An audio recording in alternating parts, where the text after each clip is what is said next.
I'm one of your hosts. Damn it. I'm one of your hosts.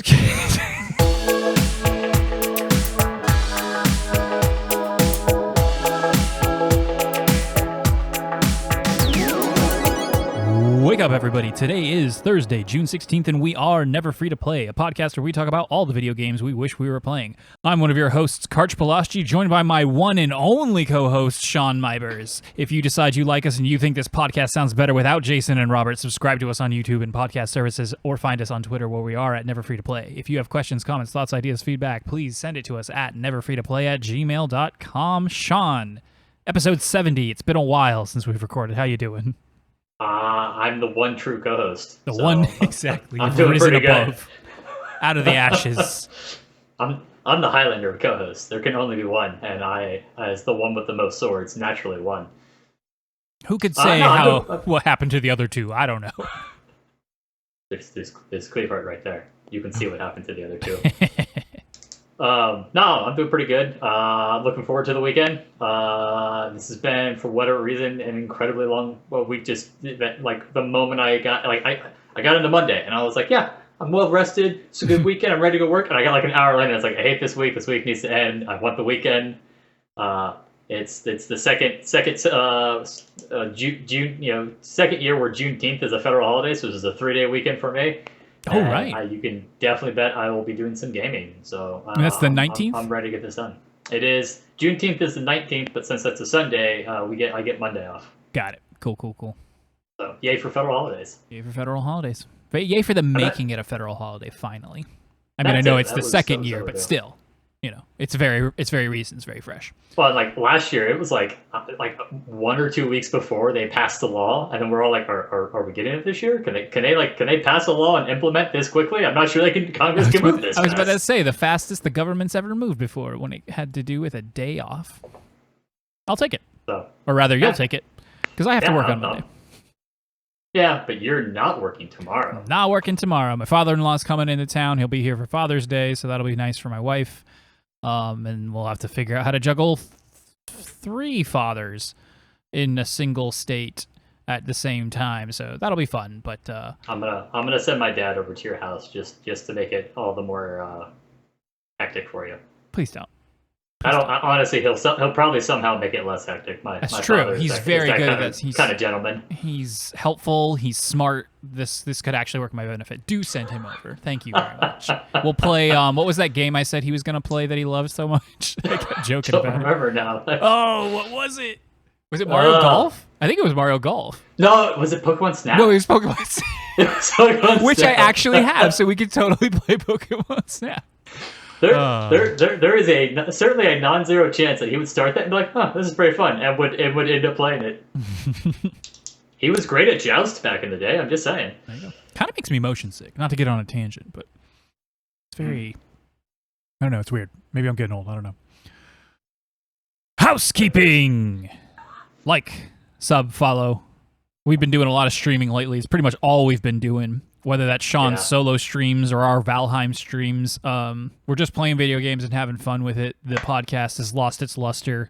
Jason he's a little bird, and he just follows the next shiny thing afterward. He wants us to move to Twitch. That's not happening, but either way, wants to move to Twitch. If you want to see some silly antics as Vikings, go ahead and check those VODs out.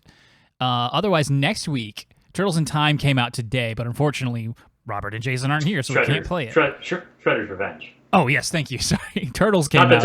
I would also be happy to play Turtles in Time if you want. It's coming. That collection, I think, is going to have online play, so if we get nostalgic. But people are already loving it. 6-player online co-op, so we might bring 2 other people with us and fill out that full roster and have a good time next week. I was talking to Katie about this, about who should, amongst the 4 of us, because she's like, there's 4 of you, so you have to be the 4 turtles. And so I was like, well, who's who? And so she immediately was like, Jason is Michelangelo. And I was like, all right, that's fair. That's a softball, easy one. I was like, who's Raphael? And she's like, well, you tell me all the time how Robert tends to play a barbarian. It's Robert. So Robert's Raphael. And I was like, all right, so we're down to Donatello and Leo here. So you got Leonardo because you're the leader of the group. Okay. And I got Donatello because I'm apparently the smart one. That's not where I would have put myself, but my heart says Raph. But Robert is also probably too good of a pick for Raph, and then I probably would have put myself as Donatello, with Sean being the. I think you we are the smart also... one. Like I think we can both lead, but only one of us is the smart one, and that's you. So I think that makes the most sense. I mean, we could also, I think, pretty reasonably get around with you being the less angsty and more like cool Raph. Robert being Donatello, because he's the only one amongst the four of us with a PhD, and then I could be Leo. That works. Or someone can just be Casey Jones, Master Splinter, or April O'Neil, and just throw a total kink in our plans there. I mean, when I was holding out hope that they were going to announce Casey Jones, and then they did, and it's going to be hard not to pick him. But I do see the appeal of the original four playing the original four, so we'll see. It'll be a long night. We'll switch it up if it lets us. Yeah. Rotate it around. All right, we'll talk. So what we're going to do today is we're going to talk about what we've been playing, which isn't too much as far as quantity is. I've been playing a lot of what I've been playing, but that's all I've been playing. And then we're going to go ahead and go over some. It's been E3 week. It's a little lackluster, but there was enough to talk about now. And so we'll go through the Xbox Bethesda Showcase, which had a lot of stuff, some pretty interesting stuff. And then today was Final Fantasy VII 25th anniversary celebration stream event thing, which was really just should have timed that Final Fantasy VII Let's Play a little bit better and maybe ended this week. I think you did just fine. That would have been way too much planning given how long it took me to finish that. Also, exactly. It would just have stretched it out even longer. Why would you want to do that? So we'll talk about those announcements and wrap the show up with that. So, Sean, what have you been playing? I very heavily fell off of the wagon and am playing Skyrim. How long have you been off the wagon? Several weeks now. Enough time to have played almost 4 months in game. PC or I know Xbox? this. Xbox, my Xbox Series S. So I'm down in the living room. Mm-hmm. Katie's been playing a lot of Stardew Valley, so she's been playing Stardew Valley on the lower TV, and I've got Skyrim on the upper TV. She's also been rewatching Eureka, and that's quite fun because she's kind of, because I play with my headphones on, and then but she'll leave the subtitles on for me. So I also am getting to enjoy going through Eureka again, which is just a fantastic sci-fi series from back in the day. Cool. Yeah, I heard of it. I've never seen it though. It is probably the best TV series to come out of the Sci-Fi Channel. Very nice. The fun thing I've been doing this one, and I've done this in the past, but I've really leaned into it this time, is I'm keeping a character journal. So my character started on the 2nd of, I think, First Seed, which is like May or April within the Elder Scroll universe. Mm-hmm. And basically woke up and was like, who am I? What is going on here? And I've been keeping a journal of their adventure ever since.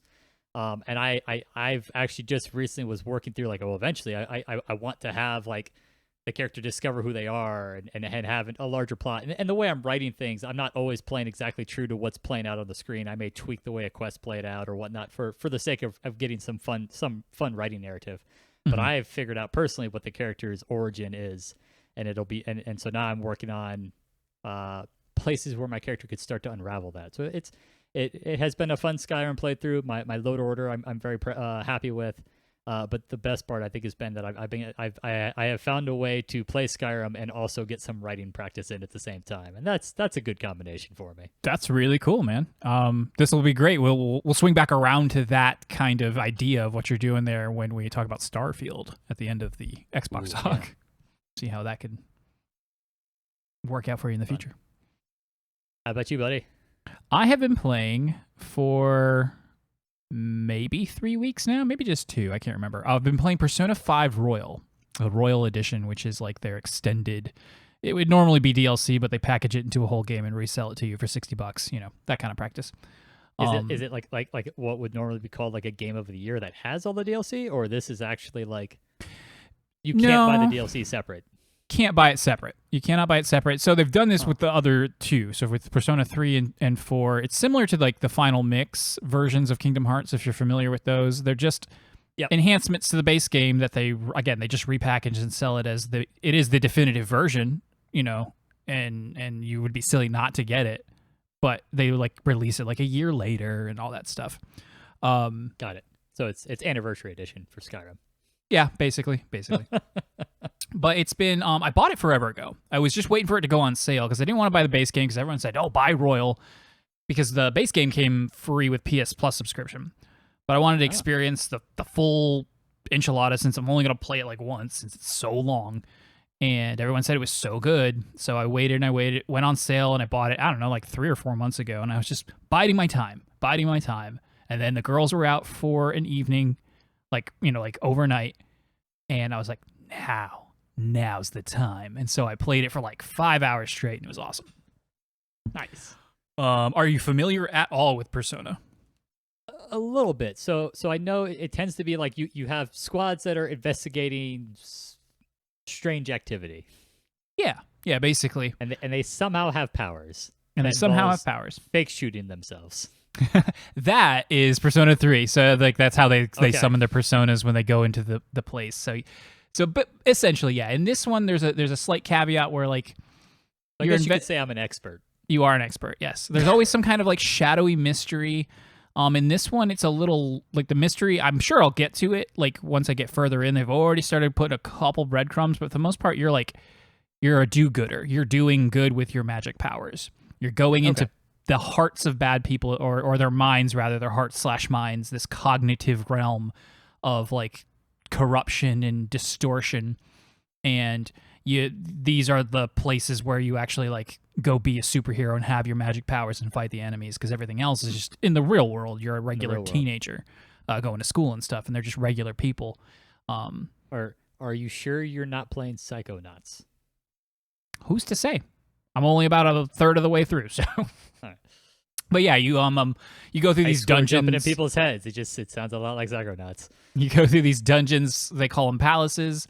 You fight all the baddies, you solve all the puzzles, you fight the boss at the end, you steal their quote-unquote treasure, which essentially takes away, they call them distorted desires. So, for instance, the first bad guy you fight, I'll get a little spoilery here. So if you like super want to like not know anything about Persona 5, get out of here. But this is all essentially one long like 10, 15-hour tutorial. There's a bad guy. He's a teacher. This all comes to light pretty quickly as far as the main character is concerned. He's a physical abuser. He's a volleyball coach, and he abuses his players, but he's really good, and so that everyone looks the other way, and the students just kind of put up with it because they want to win. But he's also like a total perv and skeeve, and he's like pressuring girls to sleep with him and all that kind of stuff. So he's just a total scum of the earth. Sounds a little prescient to some recent Olympic gymnastic teams.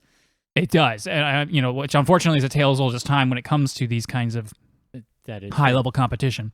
But eventually, you've had enough, and on purpose, but also kind of by accident, you find yourself in this world, and then your mission is to change his heart, which will essentially, instead of like killing him or just outright like defeating him in real life, it'll cause him to come to grips with the horrible reality of who he is. And then on his own, he will then commit his, excuse me, what's the word I'm looking for? Not commit, but confess his crimes and then put himself in prison that way. And that's what you're going to do. You're going to do this several times throughout with, escalating bad guys. So it's also Inception. It is. It is way more like Inception. That's true. Actually sounds pretty damn fun. So you've been playing this for 3 weeks now. Yep. How far along are you, do you think? Ooh, I'm about 35 hours in, and I'm on the third one of these. And I know that, I think I know just about how many there are, and I'm told this is about a 100-hour game, and that's when you play through it just to play through it. Maybe a little less, maybe a little more. Yeah. That's like Red Dead Redemption 2 is a game I want to play, but everyone's like, yeah, it's 90 hours just to mainline it. And I'm like, I say like, I don't have that time as I'm back playing Skyrim for the umpteenth. Yeah. Probably need a Persona person to come and remove my distorted desire to play Skyrim. Yes, that would be funny, like a comedic version of what I'm going through in this game. The beauty about Persona 5, though, is that you play every single day on a calendar for roughly a full school. Like you come in at like the second semester, but you'll play like a full calendar year. So you'll go through a summer break, and then you'll go through the beginning of the next thing and that kind of stuff. I'm in like late June right now. It starts in like early April, like April 2nd, 3rd, or 4th, like that. And then it goes through until I think March of the next year. And so you play it one day at a time, but it's not a clock. It's just like morning, So you have afternoon. to get through the events. Right, the events of the day. And most of those days are at school. Because apparently, and I don't know how true this is in Japan, but school goes Monday through Saturday, and then your only actual day off from school is Sunday. And there's almost always a story event on Sunday that kind of keeps you from doing too much anyway. But you make your way through your day-to-day life, talking to people, making friends, doing stuff, and upping stats like, like personality stats like knowledge and charm, and they call it guts for your, like, your bravery, and what's the word? There's the P, it's proficiency for, like how dexterous you might be in real life. And you gain points in these by studying or making coffee or going to the batting cages. Climbing up the rope in the gym class. Exactly. There's like there's a chair in your room, and you can stand on it and do pull-ups on a bar above, near where the ceiling starts, and you gain stats that way, and it actually bumps up your HP when you're in battle. And so that's like half of the game. Like that's like the real life simulation aspect where you make the friends, and it's almost kind of like a visual novel, but it's not as like static and stale as visual novels can sometimes feel. You're still making choices. They're still asking you questions, and you have sometimes the responses don't mean anything, but it helps you kind of define this character who is silent. They don't say anything, like most of the game's voice, but you don't have a voice. And of course you name them and all that stuff. Very classic. Main character. JRPG. Yeah, exactly. And then the other half is where you have these personas. You go and you do the JRPG battles, and the battlings are really fun. It's a fresh take on a lot of like it's a lot different than other games in different series, which can kind of just go the Final Fantasy route, at least the older Final Fantasy route, and it's not especially complex or interesting. It's just, okay, here's your fight, here's your magic, here's your run. And that's it. Do this for like the next 90 hours. The other really unique thing that sets Persona and the whole Shin Megami Tensei series apart is the personas, or the demons or the monsters that you're collecting. I wouldn't call it like Pokemon, but for the sake of simplicity, it's a Pokemon-like aspect. They're the enemies that you fight, and through various means you can acquire these enemies and then equip them. Would it be better to say it's almost like a blue mage? No, it's more like Pokemon, because like these personas will have the abilities. Like you can attack, and then but all of your any other like non-attack ability, whether that's a spell or something else, is actually belongs to the persona. And then you can have anywhere between like 6 or more as you progress. You can equip more at a time, and the personas all have different abilities. But they also govern your stats in that moment. So if I have a magic-heavy persona, I'll use their spells because my magic stat's buffed. But if I get hit with a heavy physical attack, I might take more damage than if I had swapped in a previous turn to a more physical-based persona. Almost like managing your materia in Final Fantasy VII. Yeah, but on the fly in battle. So you can change it once per turn. That's interesting. Yeah. Mm-hmm. You can change it outside of battle as far as the one you'll head into with, and that's where it's kind of like, well, just a little bit more like Pokemon. Oh, so you're swapping them out during the course of the battle. It's not that you have several deployed at a time. Right. You have a stock that you take into battle with you, and then you can change one any given turn. Like if you need to change up your strategy, your party members each have their own persona that they keep. And that's it. Like that, they don't ever get more. They just have the one. So they have like a specialty essentially. And then you can swap them out based on what their specialty is. And then the idea is that you fill in the gaps based on what you need strategically. Like I've got a fire chick, I got a wind chick, and I got a ice dude. Well, there's like still like 7 other elements I have to contend with, and elements are a big deal. So I'm going to want personas that cover the rest of that. And I'm going to want one that has a cool heal spell and that kind of stuff. And you can further explore this system by capturing more, obviously, but then you can also fuse them to make stronger ones. Like unlike Pokemon, where you'll have your starter like through the whole game if you want, because it's cherished and you love it. Personas are meant to be discarded. They have kind of like a really, I think if it's not a hard cap, it's a soft cap, but eventually they stop being useful. Like they're not going to level with you and the enemies. You're going to need to fuse them. They're not going to be valuable for the entire length of the game. You have ones that are I caught these early on, and these are my early, these are my World 1-1 personas. Right. Much like gear, which the game also has, and you're swapping that out constantly too. So yeah, so it's really just another piece of equipment that you're managing. Essentially, yeah. And it was kind of hard. I played Persona 3 and 4, dabbled in those in the past. And it was really hard to get used to that idea. I was like, but I want to keep this one. I was like, well, you can't. Sucks. But that's the rule. But I'm having a great time with this. I love this game. It's a lot of fun. The pacing is helping a lot. Like, it's like, just going back and forth between here's a long stretch of time inside this like dungeon palace thing, and now I'm back to everyday teenager life, and it all just weaves together really nicely. It's chock full of, tropey Japanese anime stuff, but it's also just a higher quality of those things, and so it's a lot more easy to stomach when sometimes it might slip into those kind of annoying tropes. It's interesting because, obviously, you and I have not necessarily overly enjoyed the turn that the final or Fire Emblem has taken over the years. Right. With a little bit more focus on kind of the relationship building of the game, whereas this sounds like it has it, but it's done in a way that you're actually finding enjoyable. Definitely. The music is super good, and this, the presentation of the game, like just like the HUD and every aspect of it is super stylish. It was extremely well received for the way that it just presented everything, and it's really cool. Like even just like nice. The menus in battle and outside of battle, it's got a lot of style, and it knows what it is, and it's fun to play a game that knows exactly what it is, but also again has this pedigree that the Atlas has with this series all these years. Nice. Final thing I'll say about it is I'm also listening to a podcast that goes through.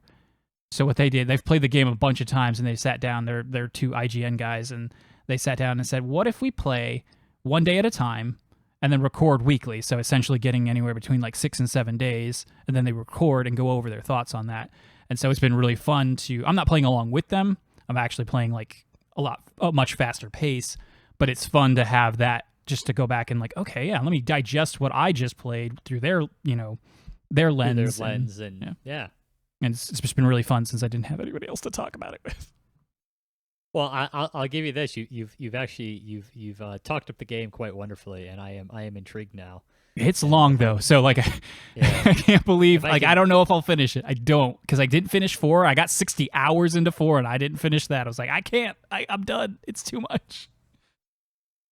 But I'm playing it despite it not being on a handheld either. I'm impressed with myself. I'm bouncing back between my TV, the PS5 on my TV, and then remoting into my phone when I'm in bed, and then which I guess is handheld, so I lied.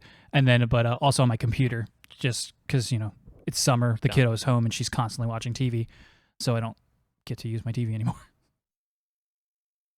You need to mount a TV above that TV, like I have. I would, but this game is not child appropriate, so it is rated M for mature.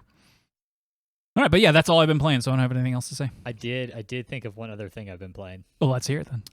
When I was taking my little vacation and I was down in Oldsmar and I saw you, I picked up your Ring Fit. You did. That's right. I've been doing that for a couple weeks now. That's a lot harder than I thought it was gonna be. It's really hard.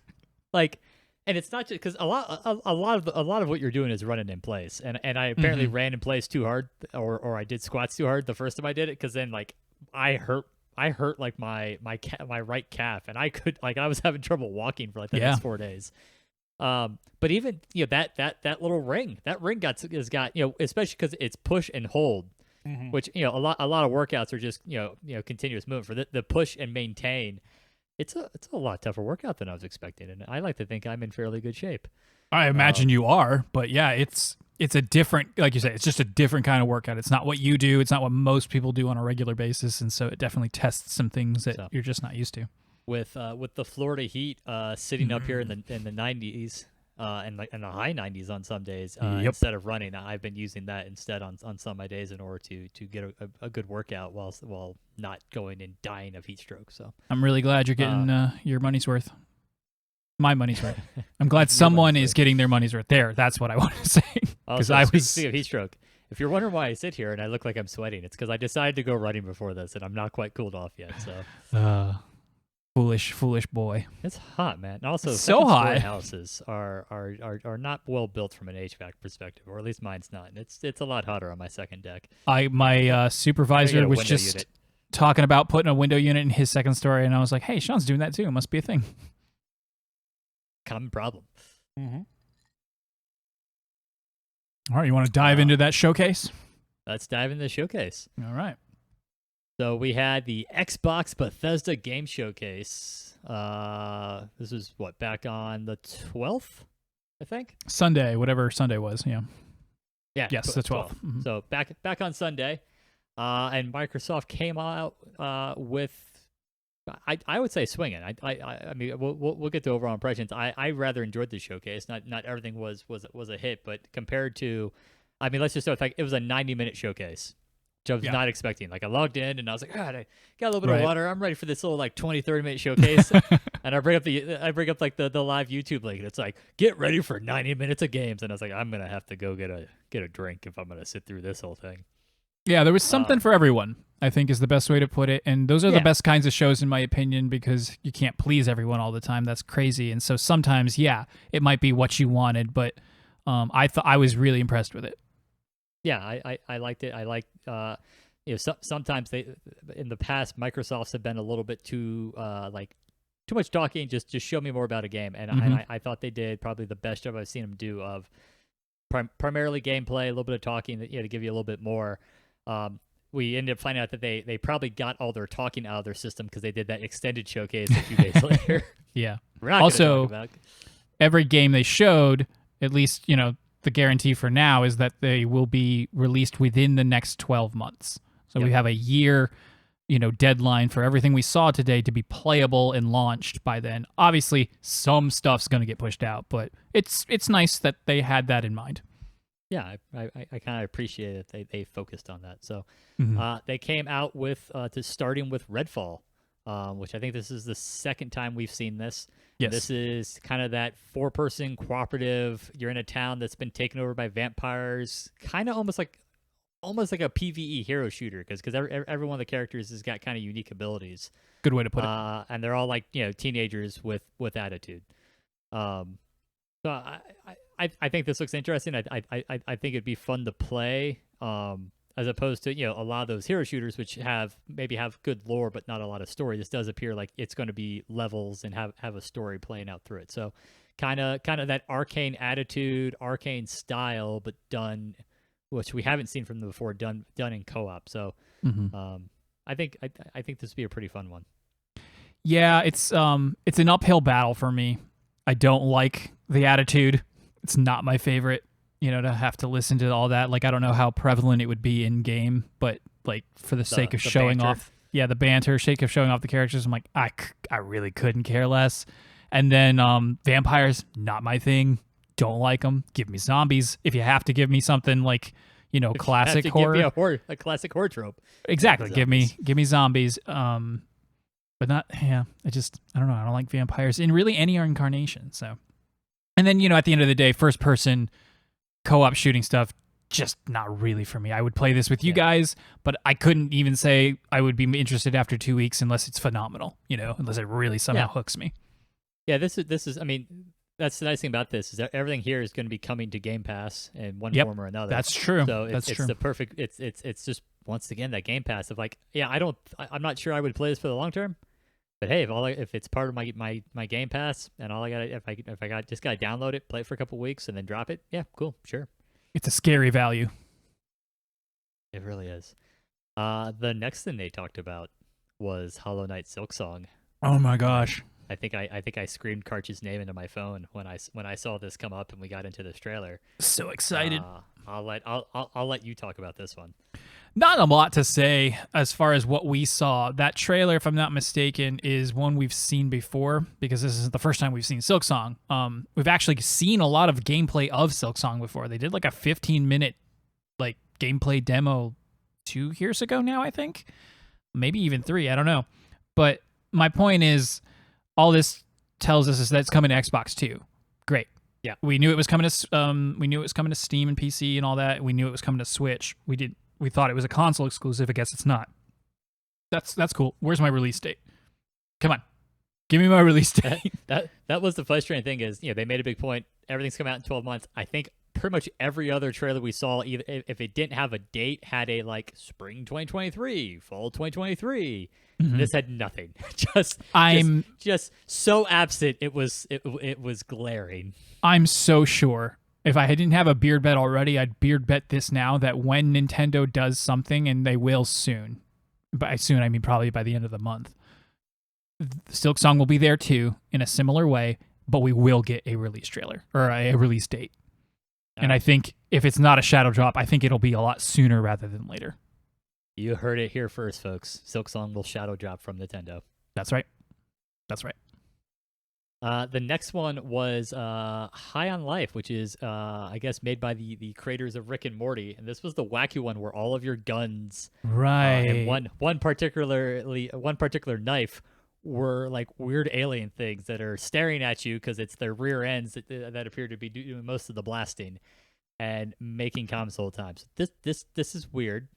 I'm all for grabbing knifey though and stabbing some things with knifey because, yeah, but. This is another one that, hey, glad this is going to be on Game Pass. Might download this over a weekend and try it out, but isn't a game that I would probably check out otherwise. But, I mean, it's if you like Rick and Morty, it's going to have that kind of weird, off-the-wall humor and attitude to it. Yeah, I missed most of this one when I watched it initially. But, yeah, I might play it one day. I probably won't, but I might. So, we'll see. If I was always free to play, I would probably definitely get to it. Yeah. The next thing on the trailer was a fairly minor thing. It was just Riot Games coming and being like, guess what? You'll be able to play all of our games. I mean, on Game that's Pass minor now. in our interest, but that's kind of a huge deal. That's a good point. It's an enormous deal. Like you'll have access to all the champions, all of them. If you were to have to, like, you get access to none, if I'm not mistaken, except for maybe like a very small roster of like 7. Maybe they've changed it over the years, but when I played League, you got like access to maybe 10 free champions, and they sucked. Like they weren't the cool, fun new ones, not even by a long shot. And then you had to buy with real money or like horribly slowly gained in-game currency every single new champion if you wanted to play them. They'd rotate free ones on any given week. Like, okay, for this week you can play these guys, but otherwise you had to buy them somehow to own them. At which point you could play them whenever. But the fact that I could just go to Game Pass, open League, and just pick whatever champion whenever I want is kind of crazy. It's all of them for what? League, and Valorant. Valorant, League, Team Fight Fortress, whatever it's called. Tactics, and Legend Runeterra, which I think those last two, it wasn't everything. It was like select things. But even then, it's, yeah. And they definitely hyped up the fact that this is going to be Game Pass streamable to your mobile device. That's a big deal. At least, yeah. I mean, to me, yeah, you're right. This is a big deal because it's a realm that Game Pass hasn't really reached before. Right. And obviously, mobile gaming is huge, and if this is a way for Game Pass to also nab some mobile gaming subscribers, could be a pretty hefty market they're finding themselves getting access to. Are we a League channel now? Oh, Jason playing a MOBA. Ooh, that would be fun to watch. I think the closest I ever came to playing a MOBA was probably the Helm's Deep level in StarCraft. That's kind of what a MOBA is, right? It is. It's very similar, but I would never recommend a real MOBA. Never. All right. So you want to load up StarCraft and go play the Helm's Deep level? You keep reminding me. This is like the second time in like a week that someone's reminded me about StarCraft and how I totally said I was going to play it this year. So, when I finish Persona in September, maybe I'll finally get around to playing StarCraft 2 again. I haven't played StarCraft 2 because it came out in my I don't own a PC era, and so that is a game. It's actually the game that I'm sitting here right now being like, all right. I'm gonna finish up here probably in another weekend or two of heavy Skyrim playing a major quest line. Maybe we'll break and then go play something else, and then before I delve back into the strongly recommend it. Strongly, yeah. I think you'll like it a lot. I mean, I know you'll like it a lot because it's StarCraft. Yeah, and it's all Jimmy Raynor all the time, baby. Love Jimmy. Good old Jimmy.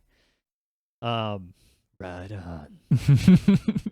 Next thing we got was A Plague's Tale Requiem, which is a sequel to Plague's Tale Innocence, I think was what the first one was called. And this is, I remember when Innocence came out, and I remember, Innocence struck me as one of those, hey, this is like, kind of like AAA graphics, but in indie scope, which is kind of an area that I like. And this seems like that again, but I'm trying to think who's the maker of this. Ooh, I forget. It's like Hellblade, though, in the way, like you just described. So, I actually, watching this, I enjoyed it because it looks like it's ultimately kind of, it's puzzles and stealth. And it's, hey, getting more tools allows you to basically, be better at, solve different types of puzzles as you go through the levels. But also a very emotional story of the two characters here. So it actually made me want to go maybe check out A Plague's Tale Innocence. And if not, I again, on Game Pass, they just download it, check it out, especially because it doesn't look like it. I don't think it'd be a game that would take me more than a weekend or two to beat. Correct. I don't think it's supposed to be very long. I've also had this on my radar. I wouldn't say it's on my short list, but maybe my medium list. It's just kind of something that I see every now and then. It's like, and I'm always like, yeah, I should check that out, see if it's good, especially for the length. The takedowns, man, her like stabbing people in the jugulars were brutal. Yeah, if I had to guess, people are probably sleeping on it, us included. I mean, like, we're saying what we want to play it, and yet we haven't. So, yeah, it's Asobo Studio is the developer. Okay. Gotcha. Mm-hmm. There are too many games, and I am never free enough. Never. Plus, you just committed to StarCraft, so sorry. I did, and Skyrim is still a thing. So. Then we got to the first, I think, of two Forza trailers. So we got Forza Motorsports, which I think you and I both basically rated the fact of driving games are the prettiest games that we'll never play. That is exactly what we said and how I feel. And I'm sure the people that love this stuff are super excited for ray tracing and accurate materials and time of day and seasons and it affecting the track and all that. So have fun. Good for you people. Vroom. Microsoft Flight Simulator came up with just a plug of they're dropping a bunch of aircraft and whatnot to celebrate their 40th anniversary. Good for them. I have a friend who's actually a pilot who the entire reason he went and got an Xbox Series X was so that he could play Microsoft Flight Simulator. That's so funny. I hope he enjoys this. He's more of a Call of Duty than a Halo, but I hope he enjoys flying the Halo Pelican. That was so funny. That's going to be a thing in Microsoft Flight Simulator now. So have fun. I don't know if that thing's going to fly more like a helicopter or more like a plane.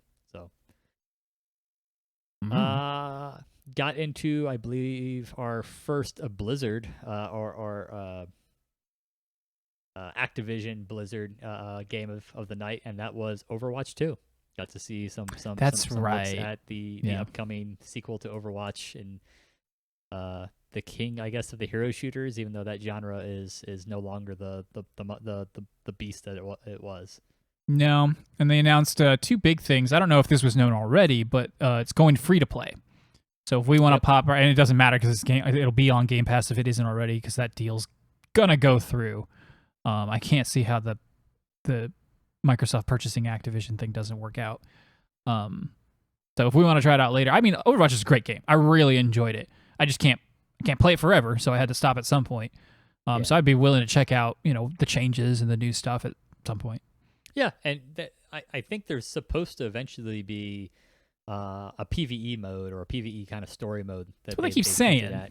But so it's been rocky for them, so we'll see how well this does, because the whole idea of an Overwatch 2, and it's been real rough for them trying to create this, whether they were forced to do it by the executives or if it was just a really poorly conceived thing or something was scrapped. Like, who knows what happened.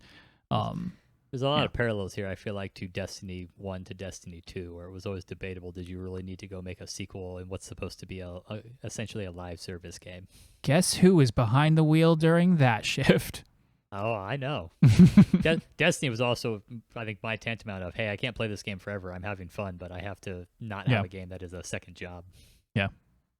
Not fun. Let's see. After that, I took a break, but apparently there was some Civilization-like game called Ara History Untold got revealed. So Yeah, I got this.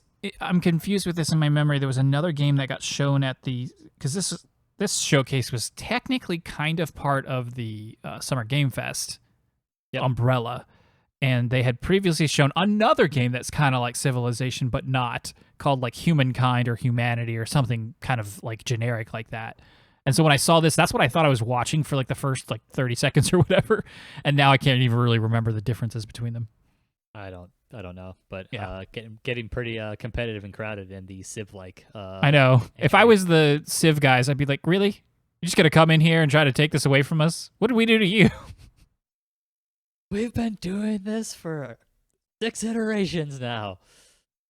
After that, we got into some Bethesda proper items, or I guess technically Elder Scrolls Online is a ZeniMax, but we got to see some expansions for their online game. So Elder Scrolls Online showed off a High Isle, their upcoming expansion, which is somewhat exciting because the High Isles and all of the Breton lands are or High Rock, which is the Breton lands, of which I believe High Isle is one of them, are probably the least explored area in all of Tamriel. So this will be kind of a unique chance of maybe getting to see some lore that we haven't already heavily explored. Their last expansion was Skyrim, was set in Skyrim and was fighting vampires. We kind of did that in Skyrim. Yeah, I was about to say, wasn't that one of an expansion? Yeah, not so part of that was the game? Dawnguard expansion. Yeah, and it was literally one of the clans of vampires you were dealing with in that expansion was the same clan of vampires from the Dawnguard expansion in Skyrim. So well, if people liked it. This will be a little more interesting to delve into an area of Tamriel we haven't seen before. And then in terms of not into delving into areas we have seen before, Fallout 76 is going to the Pit, which is the post-apocalyptic remnants of Pittsburgh. I'm kind of intrigued. Fallout 76 is one of those like, maybe I'll play this game, especially as it has been. Apparently, I have a soft spot for games that were terribly received when they came out and have been better because I also want to go play No Man's Sky. Well, yeah. But the Pit was my favorite of the expansions for Fallout 3. So it'd be interesting to see the Pit in, I guess, what would be the time before Fallout 3, because I think 76 is supposed to occur, I think, canonically before most of the Fallout games. I think. Could be wrong there. Then we got to Forza Horizon 5, which I originally thought was a release of a game. It turned out to be a release of a DLC, and I almost texted you guys like, man, this game just looks like it's Hot Wheels the game. It's a Hot Wheels DLC. Oh, there you go. I feel like they've done that before. I feel like for the last Forza iteration for whatever they were talking about, I think they did a Hot Wheels thing. I remember hearing about that before. Yeah, so if you want to ride on some orange tracks, Forza Horizon 5 has got you covered. I do love those orange tracks. And then we got a game I'd completely forgotten about, and that is, I guess, Arc 2, starring Vin Diesel. That's right. I totally forgot that was the thing that was supposed to be coming out here, or like the story version of Arc. So, yay, Vin Diesel. Riding a Tyrannosaurus Rex. Yeah, who cares? Apparently, he said something along the lines of like, only if you're a real gamer, you'll check this out. So, of course, the quote-unquote real gamers got upset with that. I mean, Vin Diesel does play D&D, so as we all know, that's the. But does he still play D&D? I don't know. Yeah. Is he too busy being Fast and Furious? Kissing off the rock, apparently. Apparently. Bold move, God. Then we got what I think is already the 5,000th entry since the start of Summer Game Fest of a sci-fi horror game. Another one? Is Goodness. Scorn. But yeah, so we got Scorn, and it's another sci-fi horror. A very crowded field. Apparently, the upcoming years are going to be the years of being scared in space. Truly whiplash. We went from none as of like a month ago, or like the Dead Space revival got announced, and then boom, like 7 of them. 7 of them. So apparently every company's, trying to predict what the next big thing was, all decided this was the next big thing. And so this is what we're doing now. It's crazy. And I will probably play none of them because I don't like being scared in games. Me neither. I like my pyro fantasies, all right? Yeah. Dragons. We then got to what was a game I hadn't at all heard about. I can't remember if it said at the time this was a world premiere, but I'm very excited for, which was Flintlock: The Siege of Dawn. So you're kind of looking at like Caribbean pirate era technology, so flint pistols but still melee weapons, and a world where the gods have come down and are ruling everyone. Oh yeah, And conquered mankind, and it looks like your character is like, you know what? Time to find out if a god can die. I'll play this. I'll give it a whirl. This is right up my alley. So I'm just now realizing that our main character may be like Kratos light, but I'm all for it. Let's do this. Mm-hmm. It looks really good. This looks like a really good. I don't know who these people. Kepler Interactive. What do they do? Let's see. Apparently they do Scorn as well. So it's that doesn't make any sense. Anyway, it looks really good. But there's something about it that also gives me like, this is our first try at this thing. Like it has that kind of vibe to it. Like, you look to the left and the right. Like excitement and energy to what they're going into. That's right. That's interesting. Oh, apparently a thunderstorm has rolled into my neighborhood. That's Florida for you. Yeah, pretty much. Well, yeah, I've forgotten that it was called this. It's a terrible name in my opinion. That Flintlock: The Siege of Dawn. For a first entry in something, it's a very long title. It tells you absolutely nothing. And I'm not usually one to nitpick this, but like as someone who wanted to play it, had no idea what you were talking about and had to remind himself what it is. Yeah.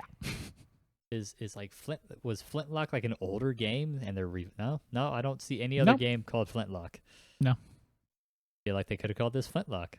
I mean, at least when you Google, you'll get this. It won't like get confused with another game. But the combat looks cool. Main character looks neat. Axes, love axes. And I like the world conquered by terrible gods, and we're gonna take them down. So yep. Much excite. And then we got what will now be the third game in the Minecraft universe, I guess we'll call it. That's right. What kind of game was this again? We got Minecraft Legends, which is being billed as an action strategy game. So yeah. The trailer we got was a bunch of the villagers being adorable, being with their but like reading books to their children who are just tinier versions of themselves, and then portals to the Nether popped up, and out come piglins and armies of piglins, and it's spreading across the land, and so you are now tasked with uniting the overworld, which is the main world, the main world of between the Nether and the End and some of the other ones they've added over time. And so it shows you like rallying like the creepers and zombies and skeletons and as well as like villagers to go and fight the armies of the Nether. So sure. Why not? It's always interesting when something's like, far be it from me to like stifle creativity and artistic, vision and all that. But like when you have a property that's just as much of a behemoth as Minecraft is, doesn't it kind of feel pointless to make anything else that isn't going to touch that level of success? And like, do you get that feeling when you see this and that other one that they made? Nah, this and Dungeons aren't going to touch it. I view this as, it's kind of like, how like on bands, well, there's always like that one song on an album that's just completely different than the normal sound of the band, right? Right. And then you invariably find out it's because they wanted to try something different, so they just didn't get bored and feeling stale. I feel like that's what this is. Like, sure, Mojang can just keep cranking out updates for Minecraft and new skins, but you got creative people there at that company, and they want to flex their creative muscles and try something new. And I think this is the way that you let them do that, as these admittedly smaller games and side projects that invariably would do well because you're gonna cash in on the IP. But also it's not like I don't think they're phoning them in. They seem like actually I don't fun think games. so. Yeah, no, I mean that's an excellent way to put it, especially with the band analogy. Again, I don't want to feel this way, but like part of me is just like, okay. Without saying what's the point of this game, but that's an excellent idea. And like I wish I could be in a position where I was allowed to just make something, and it's not going to really matter at the end of the day because we're part of this huge company that already makes $1 gazillion. Yeah. So. And I this one, because the big thing seemed to be somehow like essentially rallying armies. I almost wonder if this was we have an idea, and then they realized it wasn't going to work for the base game. They're like, you know what? That sounds fun. Let's run with it. Right. And then maybe we can swing back around and incorporate this or that, like you said. Keep those creative juices flowing. Yeah. Next, we saw Astroneer, the farming. Lightyear Frontier. Look like Astroneer with farming, and instead of being only in a spacesuit, you now pilot a giant, not a giant mech, but a good-sized mech. Actually made me think, because it's always implied in the Titanfall universe that Titans are not just used for fighting, but are also used for farming. So what could have been? What could have been in the Titanfall universe? What a wonderful alternate reality. Yeah, be great. I gotta play that. But yeah, so it's a mech exploration farming game. Basically, looks like Astroneer with a bigger focus on farming and probably combat. It seemed to hint at. Mm-hmm. There seemed like there were going to be more hazards than a plant that, if you got too close, tried to kill you. So I don't know. Maybe when this comes out, I'll get the hang of the game, and then I'll put you guys through Lightyear Frontier School and abandon you on a planet or in the middle of nowhere again, and see if you can survive. We should do more of those. I mean, it takes a lot of time on your part to set up and become familiar, but just like one-off episodes where we do exactly that. We should. I'll see if I can find a suitable game to do it next then. Mm-hmm. Gunfire Reborn. I know I watched this trailer. I know it was like cats or something fighting each other. I have no idea. I really have no memory of what I watched on this. So I also remember nothing about this game, unfortunately. So I think it's a remaster of something. So if you like it, good for you. The Last Case of Benedict Fox. So a little indie style side scroller, mystery solving supernatural game. Yeah, this looked pretty cool. Kind of like a 2D version of Indigo Prophecy. I almost saw this as. Even a little bit more action. Like it looked like it had. Yeah, it looked like there's gonna be some actual fighting. Right. Shooting like things and. I hesitate to use this phrase because I hate it when other people use it flippantly, but potentially some Metroidvania, style stuff. There's definitely platforming. Yeah. I'm looking through here. Definitely platforming. You figure you're exploring like he's going to his father's house because his father died. Mm-hmm. So yeah, you maybe go backtracking to unlock additional parts of the house, and clearly it's not just a house because he's running through creepy realms too at times. Yeah, not a huge fan of Eldritch horror, just not really my thing, and not because it's scary, but just thematically, it's not like I like a very very subtle touch when it comes to that stuff. I don't like the heavy like let's bring Cthulhu in and have tea with him kind of stuff. Yeah. Anyway. We got As Dusk Falls, which was a visual novel through and through. It looked like it was going to be a very branch. The big thing that they seem to be pushing was this is a narrative in the game that takes place over many years and therefore has much branching depending upon your decisions. So interesting. Don't remember this at all.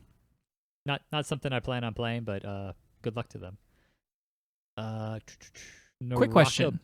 Yeah. Did we skip Diablo 4 or am I misremembering that it was in this showcase at all? Because I assumed it would have been back with the Blizzard stuff. It's coming up. Got it. Okay. I think it was closer to the end because it was intended to be one of their bigger items. And I feel like it was. Yeah. Naraka Blade Point. Look kind of cool. Yeah, and I think it's a PC game already. This was it first coming to a console. Mm-hmm. And then it was interesting because it must be some kind of PvE type game, but they advertised that it will now be getting a campaign mode. So I always like campaigns. Yeah, it looked pretty cool. Something I don't recall seeing before, and then we saw. I think this was our first. Was this this was Obsidian. Pentiment, which was this Pentiment. Art. I don't know what's going on there. I'm sure the story will be great and probably satirical but also deep because that's what Obsidian tends to do. Mm-hmm. And I know I'd heard this name before, but I had not seen anything about it. And this is one of those ones that it's like, I want a quick game because I can't imagine this is more than certainly not more than 10 hours and probably shorter than that. Mm-hmm. And seems interesting. I shortlist. This is on my shortlist because it just looks like sometimes that changes when it gets closer, and I'm like, oh wait, no, I don't really have time in my life right this moment. Like I would have if it came out today, kind of thing, but it didn't, and so I have to wait. And, but it looks really interesting. Obsidian I guess that's right. We were in the Obsidian part of the show. Also announced that Grounded is hitting its full game release. So you'll be able to play through everything. It's going to have its full story mode of essentially Honey, I Shrunk the Kids, the game. Yeah, I forgot it had a story, and it wasn't just, another survival crafty game. Yeah. I wonder if it has like a survival mode. Maybe I'll abandon you in the playground somewhere. Potentially. And then we hit Ereban Shadow Legacy. And I remember I'd like this was the cool one where it was like it's definitely going to be like an anti she's like an anti-hero, but she was the one where she was basically could disappear into the shadows and she was jumping around. So very, very stealth, taking down these kind of like robotic entities that had come and conquered her world. And I'm actually quite excited for this one. Oh yeah. Okay. Looking at it. Not my cup of tea. Looks cool though. Yeah, I thought thematically and the visuals were cool. I've always been intrigued with the Shadow Jumper Prestige class in 3rd edition D&D, except when you delve down into it, it was like crap because it you're like, all right, I can jump. I've taken 10 levels in this class and I can jump like 30 feet. It's not that bad, but it was always like the investment to get the cool theme, and this is what this is. This is a Shadow Jumper assassin stealth game, and I haven't played a stealth game in a long time, mostly because they've refused to give me another Splinter Cell. Get on that, Ubisoft. Come on, Ubisoft. So maybe I'll do that. And now at this point, we get to Diablo 4. Nice. And the reveal of the final class of Diablo 4. At least the launch, the classes the game will launch with. Right. The Necromancer. The Necromancer, a fan favorite. At least that's how I've always viewed him, as a fan favorite. Not my favorite class, but the only time I ever played Diablo 2. No, the only time Diablo 1. You guys were all playing Diablo 2, and I got my hand on Jason's laptop, and it could play Diablo 1, and I played as a Necromancer for maybe 30 minutes. No, that had to be 2 because they weren't in 1. Never mind, then it was Diablo 2. We were in like middle school or high school. It was a long time ago. Yeah. Yeah, game's been out 20 years, so. Yeah, this was cool. You excited? I am excited. No. Let's say I've been oscillating you were on. Excited enough to log into my Switch account because I'm the only one of us who owns Diablo on the Switch, or Diablo 3 on the Switch. Yeah, it's true. It did make me want to play something, and because I had just played a lot of 2, so I wanted something different, but still Diablo. So I did end up playing a little bit of Diablo 3 this last week. Necromancer for the first time in that game because that was the last class that they added. It was a lot of fun. But yeah, so this got announced with a really cool, high-quality Blizzard trailer that didn't tell you a darn thing about the game, other than that the trailer itself had the thematic darkness that people were missing from Diablo 3 that 1 and 2 had. So that was enough to send some people through the roof. Of course, to me, it told me nothing, and Diablo 3 was a giant disappointment on so many fronts, where I'm like, well, I'm going to need more. And so, like, they've released quite a bit since then. Now we know all 5 classes. Druid's back. Druid's my favorite class, so I'm happy about that. Barbarians are cool. Swords, all good class selection. The game looks interesting. And then we got a lot of info, at least, if not in this showcase, we got a lot of info on follow-up videos, and blog posts and that kind of thing. And it's looking promising. This is not going to be a game that I necessarily love. I think I can already tell that, but it's definitely going to be worth the price of entry. Nice. When I eventually buy it on whatever I buy it on, because the coolest thing, though, that I saw is that it's going to have crossplay. And it's still coming to PS5. And cross progression on like everything. Yeah, that's because, that's the cool thing about Blizzard is, actually, maybe not. I know the Diablo 2 remake, The Resurrection, has cross progression. Your BattleNet count links to all that stuff, and you can play on whatever device you want, as long as you've purchased a copy on all those devices. But yeah, the crossplay is cool. The cross progression is cool because I might pick this up on my PS5, depending on what the state of my PC is at the time and how demanding this game is, because it's don't you have some like better PC parts and some better parts incoming? I mean, they're here, and Jason's gonna help me put them together when we go visit. But I don't know. I'm just saying, it's not a graphics card. I don't think my graphics card's a problem though. We'll see. Yeah. But yeah, I am excited, we'll say. Not for Necromancer specifically, but for Diablo 4 in general. Diablo 4. And it was cool to know that, okay, well, they said all these games will be here in 12 months, so that includes this one. Next thing was not that it told us anything groundbreaking, but might have been it was certainly the funniest trailer of the night. Was the Sea of Thieves "Be a Captain" song? Oh, that was really funny. And yeah. the ship basically touting all the customization options they will now be giving you in the Sea of Thieves as you gather ye crew and be the captain you always desire to be.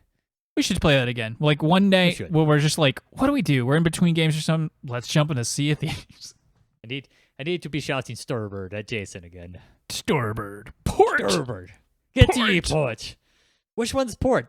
The one to the left, and then he runs. What's the ship's left? What is the ship's left? Be sending him. Am I facing the front or the back? We got a few more indies here. We got Ravenlock. Not familiar. Don't remember anything about. We got Cocoon. I remember being like a puzzle game, but that's it. Oh, Cocoon looks good. Who's Cocoon by? Cocoon's by the Geometric Interactive. Inside, the people who did Inside and then Limbo as well. Yep. And those are games I've dabbled in and are very well made, but never played all the way through. This looked really, really good though. Okay, maybe I'll check that one out. Mm-hmm. If you like puzzles, I do like puzzles. You do. We got a not a Dynasty Warrior, but certainly a Dynasty Warrior type game because it's a Team Ninja game. Yeah. Fallen Dynasty, which looked very interesting. Yeah, exactly. I will say I was intrigued. I was like, at first I thought it was going when I saw Koei Tecmo as the publisher, the people who do Dynasty Warriors, and then I saw what all the pieces that looked kind of like a Dynasty Warriors game, but way better. And then Lu Bu's there at the end. It's obviously Lu Bu. Wu Bu. I don't remember his name. Ancient Chinese, somewhat mythological, somewhat real warrior. Yep. Anyway, the point is, super intrigued. I will look forward to seeing more about this because we didn't really see that much. Yeah, this one was fairly light, but also supposed to release early 2023, so we should be seeing more of it soon. Oh my gosh, it's too many. Stop it. It's too soon. Stop. Who's got the time and the money? I don't know, man. Because we also circle up to, very pertinent to what we've been playing, the big announcement that Persona 3, Persona 4, and Persona 5 are all coming to Game Pass. This was the one that actually made me say something out loud. I gasped, or I was pretty gobsmacked, because at this point, I thought Atlas was just never going to bring this to another console. They finally brought Persona 4 Gold into PC sometime within the last year. So I guess this should have been a hint. But yeah, they're all coming to this. They're all coming to Xbox/PC Game Pass, like Windows PC specifically. It's also been confirmed to be coming to PlayStation and Steam. Still no word on the Switch. So, but they're great games, and if you got time, play them. If you love JRPGs, play them. Lots of time. Lots and lots of time. We then got what was so weird to me. So basically, all right, I think it was friend of the show, Phil Spencer, comes out and was like, we're working with one of the the best game developers ever, and then it cuts to Hideo Kojima, and he's like, yeah, I'm working with Microsoft on a game I've always wanted to make. Bye. That's are we? Okay, cool. That's great news. That's it? Okay. That's how he announced the game that he was making for PlayStation, which turned out to be Death Stranding. It's almost exactly the same kind of announcement. I know. It's 100% in line for the man, but it doesn't mean it doesn't annoy me still. No, it's silliness. And apparently it got the penultimate spot in the showcase. Mm-hmm. So big deal. I get it, but it's just like, come on. The final bit though that we got in the showcase was good old Todd Howard walked up and he gave us a pretty solid 10-15 minutes look of consisting of gameplay and basically in particular the what appears to be certainly an early on, if not opening mission of Starfield, and it looks interesting. I have good feelings. I have bad feelings on this because one, this is a game that's going to be about guns invariably because it's future, and it's not like Fallout 3 or Fallout 4 are particularly great for their gun gameplay. And it looks like it's there's a fun in playing a Skyrim where it's like, all right, I can use the bow, I can use the sword, I can use the two-handed sword, I can use all these different forms of magic, and this boils down to your standard collection of guns, which is primarily what we saw, and grenades. Just a little generic, and leaves me a little worried. However, what did excite me was and I'll give you if you have any thoughts on that. I was kind of reiterate what you said. Like, what is this game gonna be at the end of the day, other than walking around and shooting stuff? Which doesn't sound very Bethesda-y, you know? Yeah. So continue though. We did move on. We got a quick look at the customization options.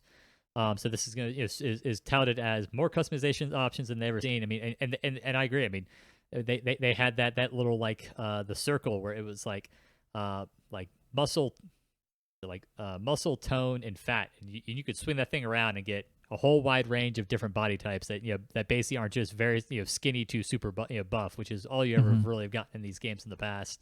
Right. Different walk types. They flash through very quickly of different options for the faces. Did not answer my question though. You're gonna give me all the customization in the world. You better freaking let me be left-handed. That was I loved that when I got that text. I was like, yeah, because they did. They said all this customization options. Like make them left-handed. It's too hard. It's too hard, Sean. Can't code it. But we got a little bit of look at like some of the factions in the story. There's these Crimson Pirates, and you're gonna join like the last group of explorers. Is gonna be kind of what sounds like your main storyline. Which I mean is all good. I mean, guilds and whatnot are which is what a lot of these groups sound like are and guild storylines are always in Bethesda games. Whether it's your thieves guilds, and the mage guild and the companions, or even if and Fallout had similar groups, especially Fallout 4. And then kind of their big reveal. There's I guess two more big reveals that I remember for this. One is there is like 1,000 systems, and every system has at least 10 planets, and every one of those planets can be completely explored.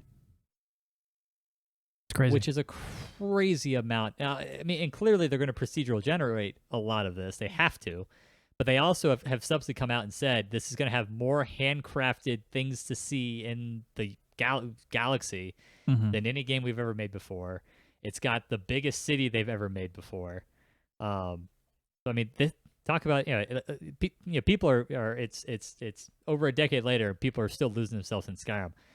1,000 worlds. I mean, obviously nothing compared to the scale of the world, the amount of worlds in like a No Man's Sky, but people are going to get lost in this game. That's the hope, I guess. Certainly, that's the potential and the hope here. Also, you're going to have a lot of ease, like. And placing mods in obscure locations and building your own content on probably your own planet, or probably adding your own planet to the game via mods. So it's gonna be interesting. And then I think the last big part was there is space combat, and your ship is like fully customizable. You're gonna be able to make it whole different groups of designs and look at ships. I looked away this part, so I didn't catch it personally, but I did see some jokes that they were comparing it to the gummy ship builder in Kingdom Hearts, and I thought that was funny. I hadn't seen that, but I can certainly see the comparison. Do you think this game will have multiplayer? No. Wouldn't that be cool though? It would be awesome. I would love to have a space crew, and go explore space with my friends. And maybe I'm wrong. I mean, obviously, while Elder Scrolls Online is a ZeniMax game studios and not a Bethesda Game Studios game, Fallout 76 is a Bethesda Game Studios game. So they have dabbled in learning that ability. And I mean, and this is basically, while not I think an entirely new engine, is the largest overhaul they've done on their game engine ever. So definitely, I think for all looks intents good. and purposes, it's probably a new engine. It does look good. I still hate the way conversations, with the not just the stare, but the framing and the facing. It's all of it combined, and just bad. It's like I cannot get over it. I hate it. I hate to watch it. It's not as bad when I'm playing, but to watch it, ugh, To watch hate it's always weird. Yeah. Yeah. You know what I really can't wait for though? Now that we know that Starfield is a thing and it's coming out within the next year. It's supposed to come out this year, so, but it's not. Anyway, I can't wait till Starfield New Vegas comes out by Obsidian, and it's a better game in every respect to Starfield. I believe that's called Outer Worlds 2. That's right. I forgot about that thing. Oh, this is so funny. It's gonna look so small and dinky by comparison, but it's also gonna be like, who cares? Because I'll play that. I'll 2. But somehow so much more full of personality. Maybe. We'll see. Like, going back to what I said before, like, I hate asking this question, or rather, I hate when people ask this question, but sometimes you look at a game, and even after you look at gameplay and you hear a pitch, and you feel like you should know what a game's about, and then you still don't know what this game's about. Like, is it just going to be space Fallout? Well, that's the hard thing, right? So there's always a big, while there's all the side quests and then the side, like the guild main storylines, there's always a main storyline. And what's gonna be curious to me is like, is this gonna be more of a main, like, what is the main storyline here? I mean, right. Skyrim dragons came back, and Fallout 3 it was getting basically kicked out of your vault and trying to find your father, and what led to that. Oblivion, it was you got out of jail and they killed the emperor and the dragon fires are out and this guy's gonna come and kill us all. What's the call to adventure here?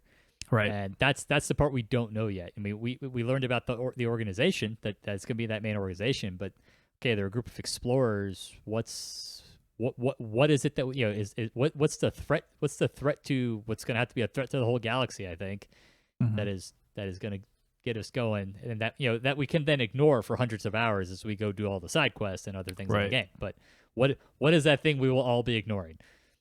Because it is important in terms of the theme of the game. Yeah, I'm just afraid that, and I'm going to pull a Jason here, but I'm just afraid it's not going to be Mass Effect. I'm going to want Mass Effect out of it unfairly. I'm going to want a more cinematic kind of thing. It's not going to be Mass Effect. Oh, I know it's not, but I'm just be like, space game with guns, I want it to be Mass Effect. It's not, it's bad. Like, that's on me, and yet I can already see myself, should I ever dip my toe into this, which I won't. But should I ever, in some reality, play this game? If I don't have a Vanguard charge ability in this game, it's garbage. What are we even doing here, right? What's the point? But you're excited, right? You like to see. So this, I've seen all the other little hints we've gotten of this before. I've been like, all right, yeah, cool. Next Bethesda game. I like space, but like, tell me something. This was enough where I was like, okay, there's some things I at least know I'll be able to sink my teeth into with this game. But give me a little bit of that story, because a weakness, less so on the Fallout 3 is probably the and Oblivion. Oblivion's got a pretty solid story, but Skyrim's main storyline is, at the end of the day, kind of, while it's cool with the dragons, is a bit and Fallout 4's biggest problem was its main storyline. But like, prove to me, I feel like at this point there's a bit of prove to me, Bethesda, that you can give me in addition to giving me the best sandbox that I'm gonna get, and the best sandbox open world that I'm gonna get. Prove to me that you can make a game. You can tell me a solid story, because they haven't proved that to me recently. And at this point, like, I need a solid story. That's fair. Because otherwise, I'm just gonna go play Mass Effect. Exactly. My advice wins again. Elder Scrolls 6. Now we know it's up next, and we know Fallout 5 is after that. Fallout 5. So I should be playing Fallout 5 in the retirement home. I should be retired from the military for Elder Scrolls 6. Unbelievable. I hate thinking about that far ahead, because we'll get there eventually, but it just gives me the willies. Like, I don't like thinking about how I'm going to be playing the next iteration of the Nintendo console. The part of me that I think about is like, is Todd Howard going to be on the stage talking about Fallout 5? Like, at some point, Todd Howard is not going to be there anymore. What's that going to look like for Bethesda? Right. I wouldn't be surprised if Todd, exits one way or another after Starfield's kind of done. Those acquisitions are always dangerous for that. It's hard to say. Yeah. Yeah. So that was the Xbox Bethesda Game Showcase. Yeah, overall, like I said, a really good showing. Not too long. It was pretty long, but not too long, and a little bit of something for everyone. Yeah, it was enough to be meaty, and I think you nailed it on the head earlier that the beauty of this was it had something that I think everyone watching this could walk away at least being excited about one or two games. I could have used a couple indies. Give me some really highlighted, showcased kind of like super cream of the crop indies. But other than that, I think it was good. Yeah, I was pleasantly surprised with how good that's been, especially because the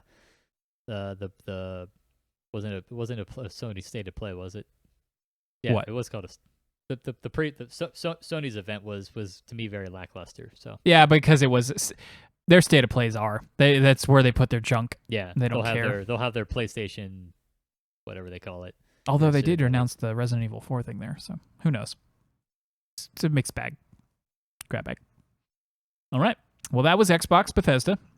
And then we got a bunch of other stuff from them in detail the next couple of days. Extended showcase. And it was fine too, but it was definitely more in the weeds as far as that goes. Yeah. But today we had a very short Final Fantasy VII 25th anniversary celebration stream where we talked about stuff that has to do with Final Fantasy VII. Because we already learned pretty much everything else we know about Square, what Square's doing, at least until Nintendo does their thing, because Square has a special relationship with them, and they always put out a couple other things too on the Switch or whatever. Anyway, started out, and it was all, hey, all the games in the Final Fantasy series, except we're going to put these letters across the screen, so you can really only read them one letter at a time, and it was really annoying, and I hated it. But the first thing they announced was that the Final Fantasy VII Remake Intergrade DLC, which was the Yuffie extra story bit where you played as Yuffie and her companion, and you went through and played certain events contemporaneous to the Final Fantasy VII Remake game, but in a different time and place than they were. And it was really fun, and now it's coming to Steam and tomorrow. That was the announcement.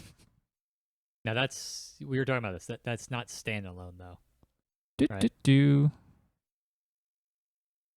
Because I'd like to play that. I'm looking at the blurb. I don't have a PS5, so it's still unclear. I'm gonna go ahead and say no until I'm proven otherwise. Okay.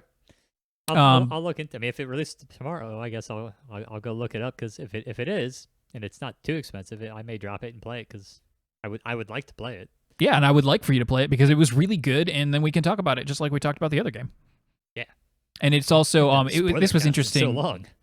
They announced that this is the whole game, all of this, because it's already on PC, is that it'll be Steam Deck compatible. Like it's Steam Deck certified or whatever, which is, I don't think I've seen that yet. And all of these things, I don't think anybody's been like, but we're also on Steam Deck, which is kind of a nice little bump for them.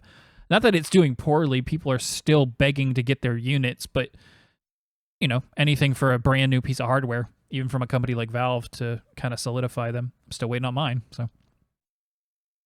Wow. All right. Then there's a mobile game. It's already out, I believe. It's called First Soldier. It's a battle royale. It's a mobile game. Yep. And it's dumb, and Season 3 is on the way, and that's all there is to that. Good for them. Yeah, exactly.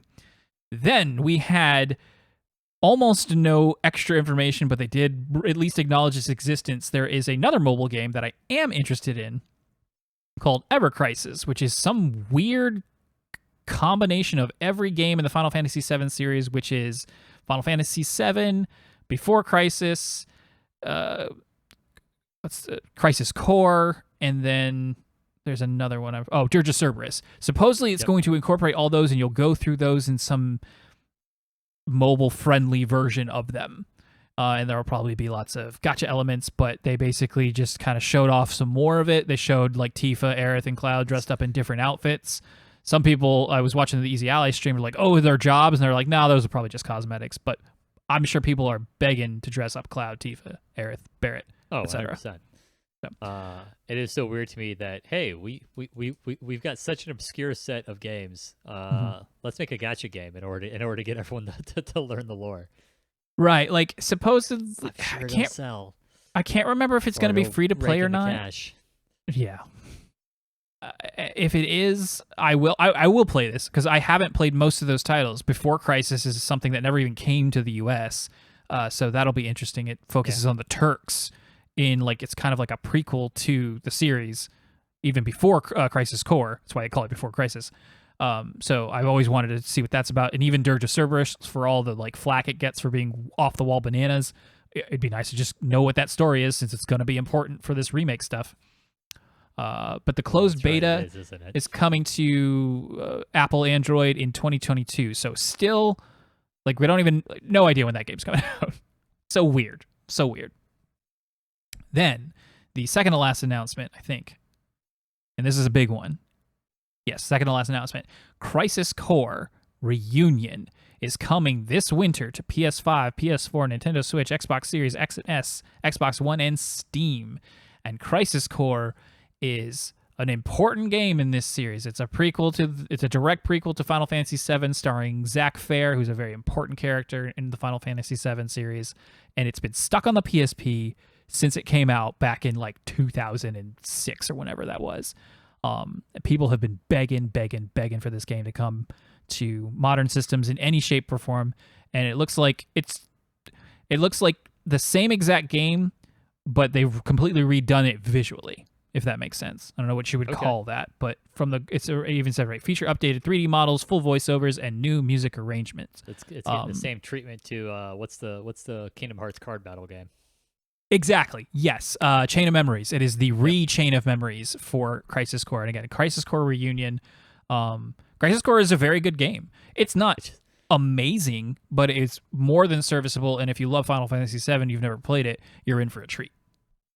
You also saying Reunion reminded me that I still need to get Katie to watch Advent Children. You should record that. That would be funny. She's gonna be pausing every moment when she's like, "What?"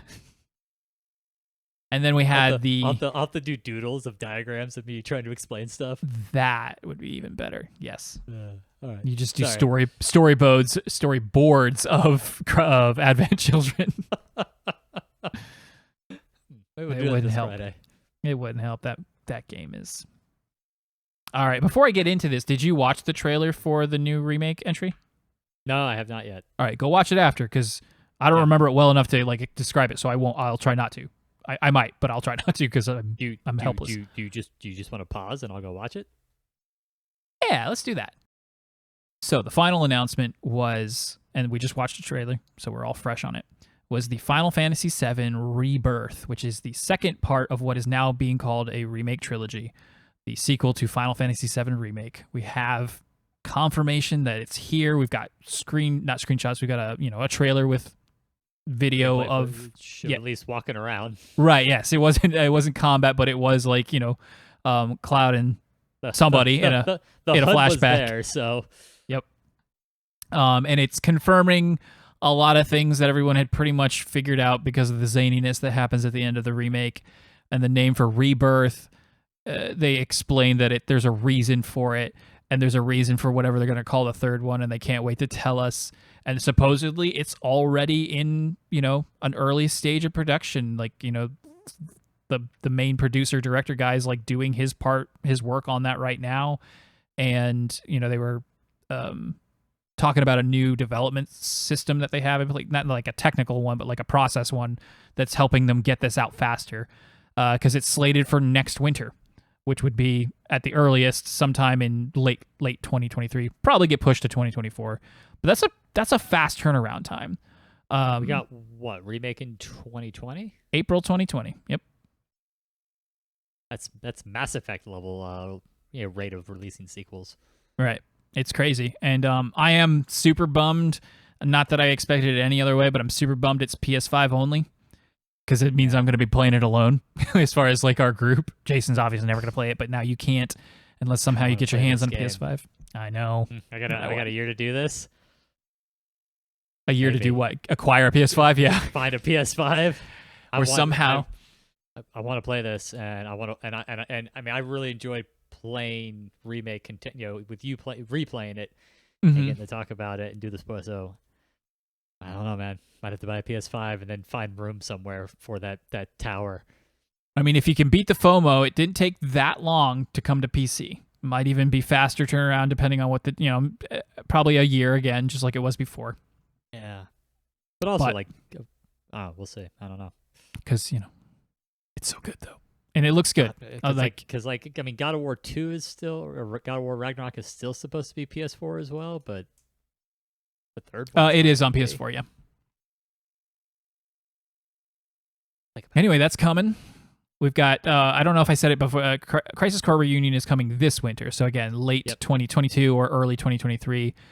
We've got Final Fantasy 16 supposedly coming next summer. And then we've got this game, like, boom, boom, boom. Final Fantasy out the wazoo right now.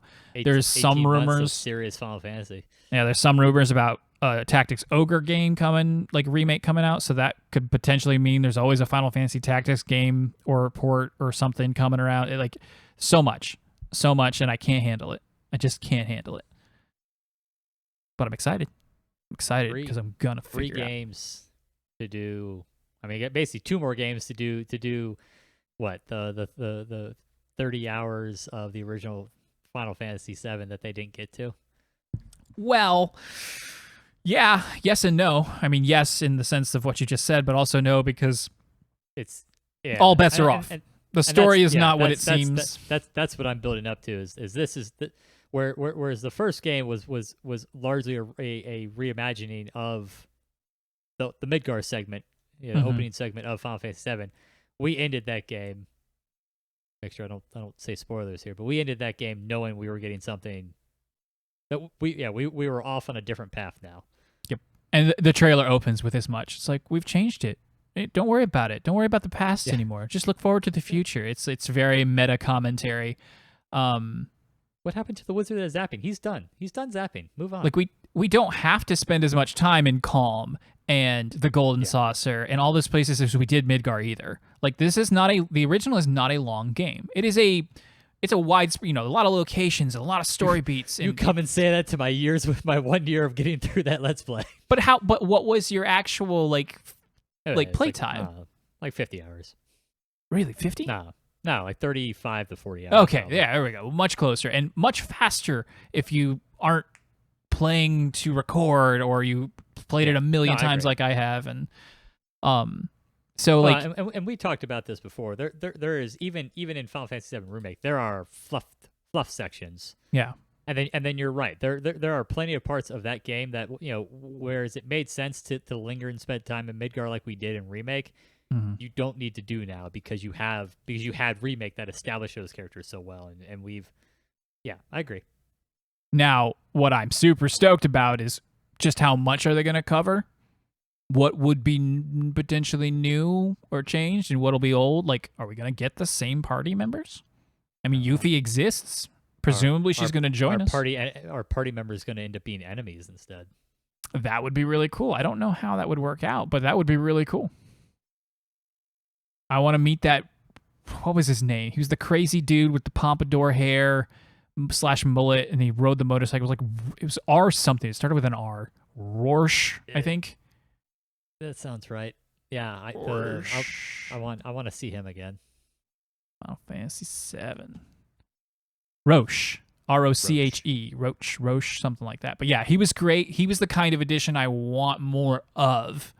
Yeah. I hope they figure out the pacing because, again, like even after playing it through the second time recently, I was like, there are parts where it drags a little. And again, I'm hoping that's just because they had us sit in Midgar so long.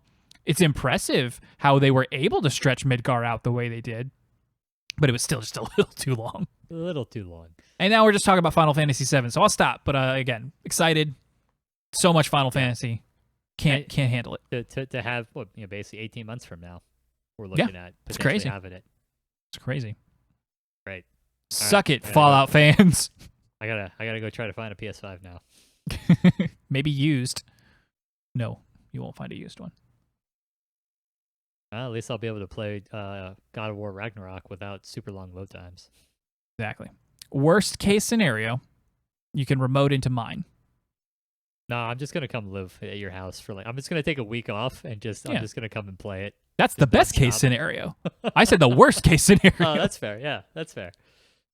What I'll do instead, you'll, or what I'll do, I won't even play it. I'm just gonna come down there and sit there with you and watch you play it. I love it when people watch me play video games. Jason knows all about that. This is how I've experienced 90% of my Metal Gear Solid experience. It was watching Robert beat the various Metal Gears. I would love to go through that series. I'm still waiting for them to get off their butts and put a compilation somewhere, man. I want to play Twin Snakes. I don't want to play that garbage old one that looks like a blocky mess. Everyone loves it, but I love Twin Snakes. Twin Snakes for life. Yeah, all right, that's it. I'm just gonna take a week off when Final Fantasy VII comes out, and I'm gonna come and Rebirth, and you're gonna have to beat it in a week that I'm down there. I could do that. All right, it's a deal. You heard it here, folks. It's a kind of bet. It'll be great. It's a promise. I'll get to be the Katie. Oh, that's fantastic. That would be marvelous. Oh, best case scenario indeed. Yeah. All right. Any closing thoughts before we wrap up this 2-person podcast, which went so well, by the way? Screw you. Yeah, no, Robert, you're great. You're great. Jason, screw you. There were no breaks. Well, I mean, besides watching the trailer, but there were no drink breaks. No drink breaks. No bathroom breaks. Nope. We were consummate professionals who pee in bottles while we're talking. I'm doing it right now. You can't tell. You don't want to tell. You don't want to be able to tell. I have. We're off to a pretty solid summer game fest. Agreed. I think that's the one bigger picture thing to hear to talk about is like pretty. I mean, because we're not obviously we're not getting E3 this year, right? Or maybe ever again. Despite I mean they're saying E3 is supposed to come back, but we'll see. But we're getting some pretty solid announcements so far as far as Summer Game Fest, and the spacing has been nice so far, where we seem to be getting 1 or 2 things a week. Mm-hmm. We had Capcom, didn't we? There was a Capcom, and there was some interesting stuff there. We won't go into it. Most of it was Final Fantasy. Did it again? Resident Evil related stuff. But it was good stuff, and it was but it was a very short one as well. They teased Dragon's Dogma, which they announced that they during another anniversary event that Dragon's Dogma 2 is coming. So that's cool for those fans who have been waiting so long for a sequel. We should make Resident Fantasy. We should make that game. I want Final Evil. Final Evil? Nah, they're both good. Yeah. All right. Later, skater. I love this podcast. I love video games, and I love the one and only NFer, Sean Mybers. You all have a fantastic life. We will try, but we are never free to play.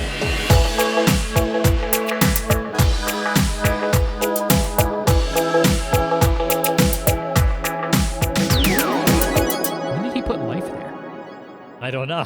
Because that's what it says, and I couldn't remember what it used to say. I thought you said that to just reinforce the fact that we don't do these things very often anymore, and therefore it said we don't life. know when we'll be back.